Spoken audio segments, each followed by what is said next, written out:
J'aime bien sa dernière phrase. Giovanni, je vais commencer avec vous, parce que vous suivez le Paris Saint-Germain pour la chaîne L'équipe en déplacement en Ligue des Champions. Il dit, pour ces gros matchs, l'OM, Lyon, bon, il en cite 2, mais évidemment, ce sont les cadres du championnat avec Monaco, on a toujours répondu présent.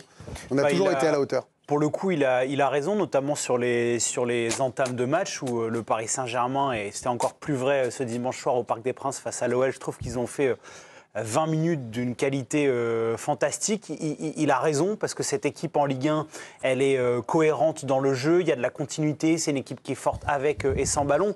La difficulté pour le PSG dans ce type de rencontre, c'est que très souvent, il dessert un petit peu l'étau, ça s'est vu face à Lyon, et Monaco qui est dans une période un peu plus compliquée, dans un dernier gros match à domicile. On sait que c'est une équipe qui athlétiquement est forte, il faudra voir comment il se comporte.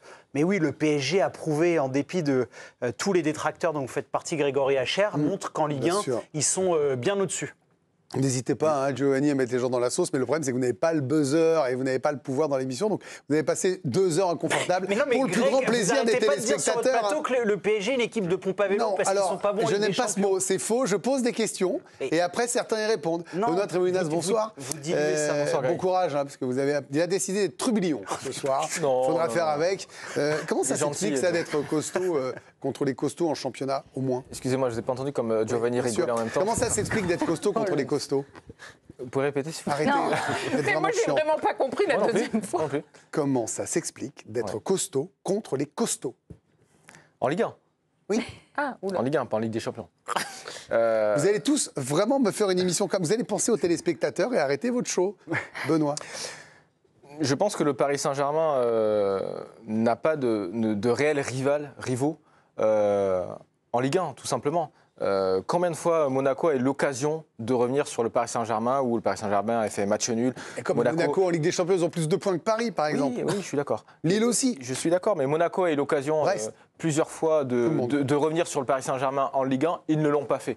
Aujourd'hui, mi-décembre, le Paris Saint-Germain a encore 7 points d'avance sur Monaco, sur Marseille. Est-ce que Monaco va prendre le match comme Lyon l'a fait? Je ne pense pas. Parce que Lyon a voulu les presser, a voulu presser le Paris Saint-Germain.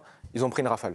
Je pense que si Monaco fait un bloc bas et joue en contre-attaque, ça peut bousculer le Paris Saint-Germain et ils peuvent essayer de faire un résultat. On a vu le Paris Saint-Germain, dès qu'ils jouent contre une équipe avec un bloc bas, c'est très compliqué. S'ils sont capables de jouer en bloc bas, Monaco, c'est pas leur ADN cette année. Hein. Je sais très bien. Karine qui les suit, elle va nous l'expliquer. Je sais très bien, mais s'ils veulent gagner face au Paris Saint-Germain, on l'a vu, ça a été prouvé. Quand le Paris Saint-Germain joue face à un bloc bas, ils n'y arrivent pas. Alors, Karine, là, on se plongera demain dans le match complètement, mais là, on rebondit aussi sur ce qu'a dit Luis Enrique. Mais Benoît nous dit qu'il faudrait que Monaco change en fait sa manière de jouer, mais c'est pas ce que fait Adi Hutter. Non, ils ne savent pas le faire. Et vous justement, suivez, on l'a vu face à Arsenal, ils étaient privés de ballon, ils devaient défendre, et c'est une équipe qui sait très mal défendre, c'est une équipe qui ne sait pas, malheureusement, subir. Elle a été vraiment en grande difficulté sur la pelouse de l'Emirates, et demain, je ne vois pas les Monégasques faire autre chose que ce qu'ils savent faire. Alors peut-être qu'ils se feront punir parce qu'effectivement le PSG en Ligue 1 est vraiment au rendez-vous lors des gros matchs et malheureusement Monaco n'est pas dans une bonne dynamique. Il y a l'absence du meilleur joueur, Zakaria, ça change quand même tout pour l'AS Monaco. Et puis tu as tes joueurs aussi. C'est terrible d'être dépendant à ce point-là d'un joueur. Oui, mais quand c'est un milieu de terrain et qu'il a autant d'influence, que ça soit sur les défenseurs qui vient soulager, que ça soit sur son autre milieu de terrain, Camara qui est très bon, qui a été élu meilleur jeune africain, et aussi sur les projections, c'est normal qu'il manque beaucoup Zakaria. Et là, en ce moment, on n'a pas la meilleure version en plus d'Akliouche et Ben Seguir. Et on a Mbolo qui ne met pas un pied devant l'autre depuis le début. En gros, vous avez des doutes, quoi, sur le... Sur demain, oui, malheureusement, j'aurais voulu voir des 2 équipes au top. Monaco reçoit le PSG dans une période de trouble, dans une période où ils sont moins forts. Ils ont encore été en difficulté ce week-end sur la pelouse de Reims, donc j'y crois pas. Concernant Paris, il y a des absents. Il y a un absent, alors on a encore des incertitudes, c'est Nuno Mendes qui n'a pas participé à l'entraînement aujourd'hui, resté au soin, touché à la cuisse droite face à l'Olympique lyonnais.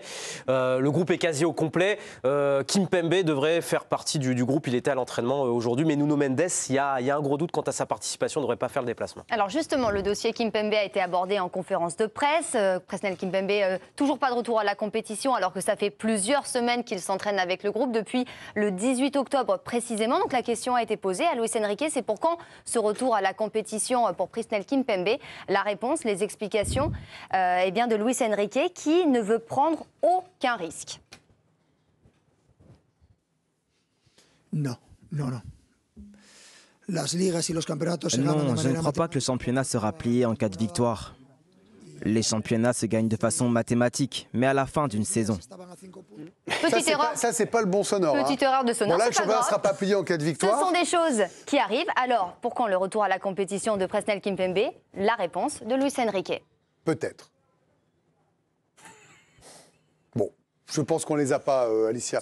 Bon, on l'écoutera un peu plus tard dans ces oui, cas-là. ça serait bien. En tout cas, on va les réveiller tranquillement. Ça ne marche pas. Ludo Bragnac, plutôt que d'écouter Luis Enrique, on va vous écouter, vous, hein, visiblement. Enfin, visiblement, j'ai pas le choix, donc on va faire ça comme mieux. ça.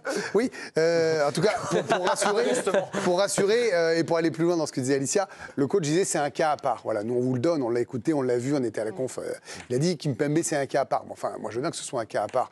Mais Lucas Hernandez, il est revenu alors qu'il a eu les croisés. Il a peur d'une rechute vraiment à ce point-là. On disait à quel point il était important dans le club, Kimpembe. Hein. Ben c'est pas rien, hein, la blessure qu'il a eue. C'est quand même une blessure qui impacte psychologiquement.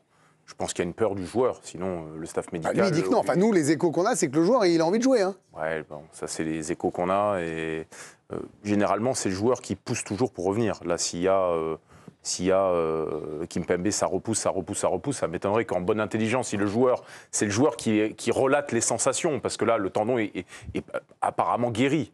Donc c'est le joueur... Il s'entraîne, hein, Ludo. C'est lui et ses sensations qui donnent des indications.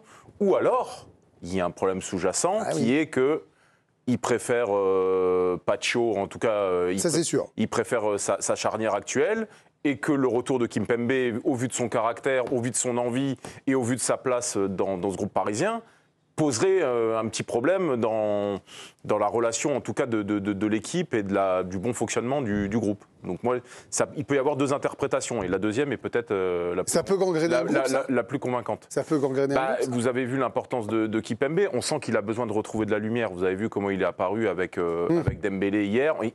On sent qu'il a besoin de retrouver le star system. C'est quelqu'un qui aime ça, qui aime être devant la caméra, qui aime la lumière. Qui aime jouer déjà, peut-être, avant toute chose, quand même, non? Qui aime jouer.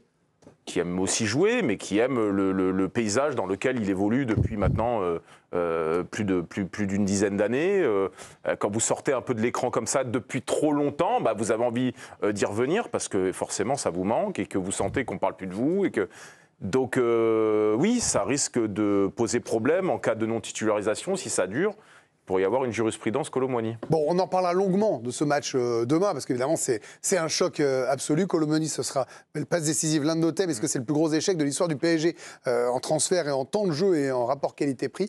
Mais pour le moment, avant de parler de Pogba, qui pourrait être la superstar du mercato, avec City, les Corinthians, Marseille qui sont sur lui, on regarde le zapping préparé ce soir par Théo Combe.